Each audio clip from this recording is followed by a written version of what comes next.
বন্ধুরা, আপনি কি জানেন যে গর্ভধারণের প্রথম লক্ষণ হিসেবে অনেক মহিলাই ইমপ্লান্টেশন ব্লিডিং দেখেন, অথচ একে মাসিক বলে ভুল করেন? এটা আসলে মাসিক নয়, বরং গর্ভধারণের একটি বিশেষ ইঙ্গিত। আজকের ভিডিওতে আমরা এই নিয়েই বিশদে আলোচনা করব। যদি আপনি গর্ভধারণের এই গুরুত্বপূর্ণ বিষয়টি সম্পর্কে জানতে চান, তাহলে এই ভিডিওটি একদম আপনার জন্য।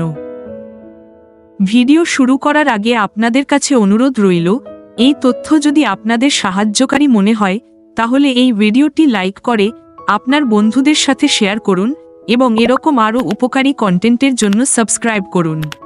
চলুন তাহলে ভিডিওটি শুরু করা যাক। 1. ইমপ্লান্টেশন ব্লিডিং কি? ইমপ্লান্টেশন ব্লিডিং তখন হয় যখন নিষিক্ত ডিম্বাণুটি অর্থাৎ ফার্টিলাইজড এগ গর্ভাশয়ের প্রাচীরে আটকে যায়। এটি গর্ভধারণের একটি প্রাথমিক লক্ষণ, যা অনেক সময় মহিলারা বুঝতে পারেন না। 2. ইমপ্লান্টেশন ব্লিডিং কখন হয়? ইমপ্লান্টেশন ব্লিডিং সাধারণত গর্ভধারণের 6 থেকে 12 দিনের মধ্যে ঘটে। এটি ডিম্বস্ফোটন অর্থাৎ ওভুলেশনের 1 সপ্তাহ পর দেখা যায়। এটি খুবই স্বাভাবিক এবং শরীরের গর্ভধারণ প্রক্রিয়ার একটি অংশ। 3. ইমপ্লান্টেশন ব্লিডিং কতদিন ধরে থাকে? ইমপ্লান্টেশন ব্লিডিং খুবই স্বল্প সময়ের জন্য হয়। এটি সাধারণত 1 থেকে 3 দিনের মতো স্থায়ী হয় এবং হালকা গোলাপি বা বাদামি রঙের হয়। মাসিকের মতো ভারী বা দীর্ঘস্থায়ী নয়। 4. ইমপ্লান্টেশন ব্লিডিং কোন মাসে হয়?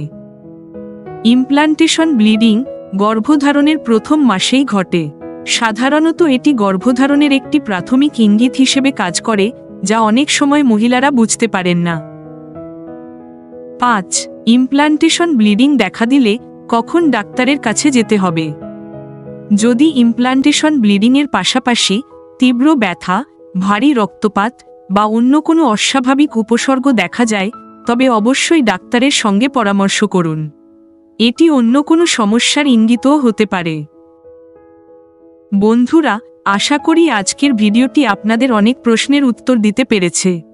যদি এই ভিডিওটি আপনাদের ভালো লেগে থাকে তাহলে ভিডিওটিকে লাইক দিন, শেয়ার করুন এবং আমাদের চ্যানেল সাবস্ক্রাইব করতে ভুলবেন না। আপনারা যদি এ বিষয়ে আরও কিছু জানতে চান তাহলে কমেন্টে লিখুন। নতুন ভিডিওতে আবার দেখা হবে। ধন্যবাদ।